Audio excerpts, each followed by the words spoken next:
What's going on, guys? Welcome back to the channel for another Tarkov gun video. Today I'm going all the way back to the beginning to look at the AK-74 or the AK-545 variants. There's lots of different rifles: AK-74, the 74N, the AKS-74 and AK-105. These are all similar weapons, although they have different statistics based off of the length of the weapon. The smaller guns have better ergonomics, the longer guns have better recoil control, but for the most part, they operate very similar to each other. So we're going to be basically talking about all of them today collectively as a whole. Now, of course, the AK-74 and the 545 variants are some of the most iconic in the game, going all the way back to the early alpha, and the reason is the accessibility of not only the weapon, the modifications, but most importantly, the ammunition. Ammunition such as BT, BS, and a Golnik over the last few years have been some of the most accessible and easy to find ammunitions in the game, and although with patch 12.12 they definitely eased back on that a little bit and introduced some new ones, but it was one of the weapons that you could easily get armor-piercing rounds, an optic, and a suppressor only after a few raids of playing post-wipe, and for that reason it was probably one of my favorite weapons to use on the very first day. So with all that being said, why is it in patch 12.12 that the 545 AKs don't seem to be used or enjoyed or even considered as reliable as they have been in the past? In today's video, I want to explain why I think that has happened and what could be done to potentially fix that problem. So with the introduction of patch 12.12, the new ballistic systems definitely shook things up a little bit for the meta or best in slot ammunitions. Rounds such as 5.56 M995 and 5.45 Golnik were immediately affected because of their lower damage outputs and higher penetration rates. If you don't really know what happened to the ballistics, basically they added damage and pen cutoffs, so the further away your target is when the bullet lands, the less damage and penetration it would do. So as you'd expect, these rounds that were previously reliable for distance headshots and PvP in the past immediately became unreliable when patch 12.12 landed. You would frequently need more than 2 rounds to kill an enemy with a headshot, and at the upper echelons of PvP, that is just not acceptable. And not just in PvP, going after enemies like Killa or even hunting scavengers and raiders, a Golnik 545 and similar rounds were actually used quite often. But since most scavengers, rogues, raiders, and bosses have more than 35 HP on their head slot, this round no longer does enough damage to kill an enemy with a single bullet. And with that damage loss over distance, you can see how this round and rounds like it are no longer desirable. And to even kick a round more while it's down, there is an additional 20 recoil modifier that makes it extremely difficult to use with full auto spray, even in best in slot 545 AKs. Now on the flip side, we have a new 545 round called the 7N40, which is easily one of the best rounds in the entire game. It is a 545 round on steroids because it pretty much does absolutely everything. It has 52 damage, 44 pen, 50 plus accuracy, 20 reduced recoil, and I didn't even believe it. I had to double check the wiki. It has better bleed chance stats than the hollow point rounds of 545. It doesn't really make any sense. It's a crazy powerful round, but the reason is it's in short supply. You can't buy it on the flea market. You have to find it in raid.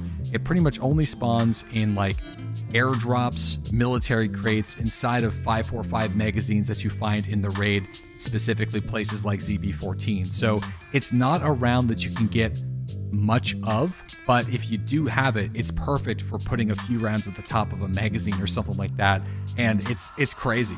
There's so many things about the 545 ammunitions that just don't make a whole lot of sense, but the same can be said about the AK-545 weapons and their muzzle devices and some of their modifications too. It just kind of seems all over the place, and I think that also contributes to why a lot of players no longer use the AK-74, especially in the early game. And before we continue talking about the AK-74, the ammunitions, the modifications, and some of the suggestions, I just want to mention, because I'm sure I'm going to be seeing it in the comments, that any weapon and ammunition can kill enemies in Tarkov when it's used properly in the right position, setting, and distance. But that being said, not every weapon and ammunition in Tarkov is something that I would consider competitive and efficient at killing your enemies. And a good example of this is the current AK-74, although it's got some pretty hefty horizontal recoil and some weird stats for the ammunitions. With a PSO, PBS suppressor, and BT ammunition, it's really good on wipe day because you can pick one up on customs by just doing a little bit of looting. But because of the time to kill and body armors that are available as time goes on, this setup becomes not as effective. The best weapons in Tarkov are those that are delivering lots of rounds with moderate to low recoil patterns that can kill enemy players in milliseconds. Weapons that are really good at point fire spray downs, and you can ADS and kill your enemy before they even knew what hit them. These are weapons like the MP7, the SR25, ASH-12, the Mutant, P90, and even some of the shotguns with certain configurations are really good examples of this, and of course there's many more. A modified AK-545 weapon that might not be best in slot but is heavily modified doesn't really tick these boxes because of a lot of factors. First, the horizontal recoil on these weapons is far too much. Here is an example of a stock AK-74 firing in my hideout. Now here is an example of a weapon that is modified, it's expensive, but doesn't use either the waffle suppressor or the RR4C compensator. The weapon is just as expensive as many of the meta weapons out there in the game, but without these two muzzle devices, it's just unreliable. When you need shots to hit the thorax, you are likely to hit the shoulder or miss entirely, and the same can be said for headshots. And even with a best-in-slot AK using the waffle or the RRD4C, you still get random horizontal recoil, and it's just unreliable, difficult to judge, and even with semi-automatic, it takes a little bit for the AK to recenter, and you're going to need more than one shot in most cases to kill your enemies, so it makes it not that good.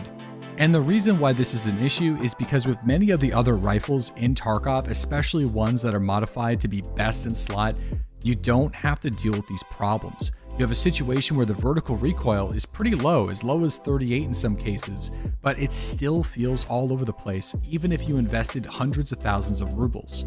This feeling of disappointment, even when you spend so much money, paired with the damage and penetration drop-offs and the inconsistency with the 5.45 rounds entirely, is why the AK-74 variants are no longer the go-to gun anymore for many players in the late game, and even players that are starting their Tarkov grinds. I also want to mention, because it will come up in the comment section, that my rifle skill is only level 10 and my recoil control skill is only level 17. And although these can help reduce my recoil by a few margins, those skills are low enough where it won't make a massive difference for the sake of this video and discussion. Now, by no means is the AK-545 unusable, especially whenever you're using the right ammunition and muzzle devices.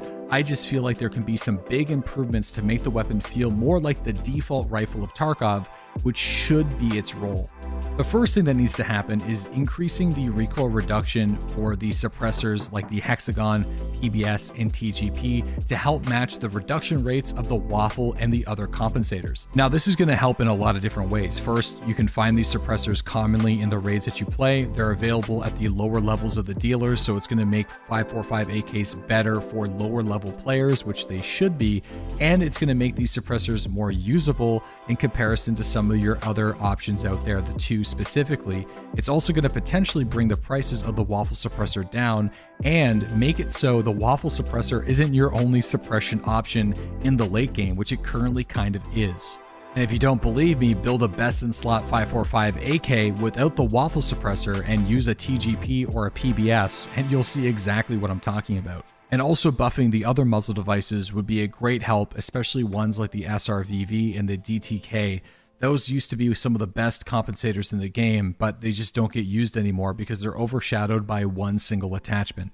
And some of these things that I'm saying about the 5.45 weapons and modifications also are problems in other areas. Like sometimes there are just simply one modification option that is best in slot whenever you have so many others that are available. I think if there was a pro and a con to every type of modification in the game, especially the muzzle devices, it would greatly increase the customization and the creativity of the Tarkov player base. Now, the next suggestion is no-brainer. The base horizontal recoil for the 5.45 weapons is just too much. That needs to be eased back a little bit in general. I get it, the 74s were just too laser beamy for too long, but we can meet in the middle here because the horizontal recoil is just way too high. And lastly, I think the recoil modifiers on the 5.45 weapons is just too much as well. And I'm pretty sure they did that because they were experimenting with the rounds and adding recoil modifiers.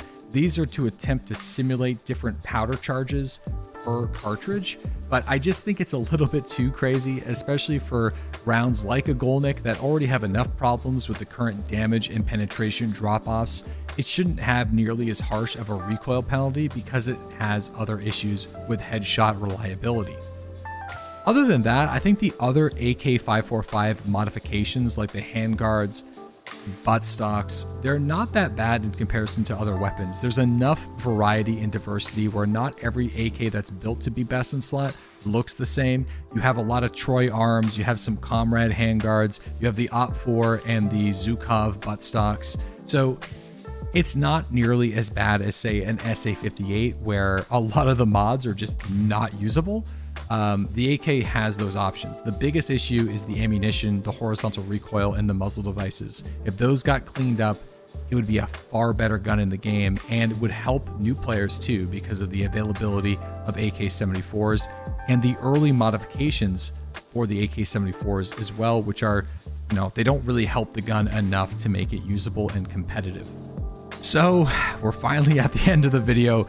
I think you guys now have a better understanding on why players don't use the AK-74 like they used to in other 5.45 AKs. It's not that hard to fix. I would love to see some changes from the devs here, but there is some light coming at the end of the tunnel here. There is an AK rework where there's going to be more barrel attachments and muzzle devices and stat changes. Exactly when that's going to be happening, we'll have to wait and see, but it has been announced a few times on their Twitter and Instagram pages. But I'm eager to hear what you guys have to say in the comment section below. What do you think of the 5.45 AK? Do you use it? Have you put it down? Or just some general thoughts on some of the opinions that I've had in today's video? Please let me know. Also, subscribe here on YouTube. We upload Monday through Friday around noontime Eastern Standard, and I stream Monday through Friday at 7 a.m. Eastern Standard Time on Twitch. Links to all that will be included in the description box below. Thanks again for watching, and I'll catch you guys during the live stream.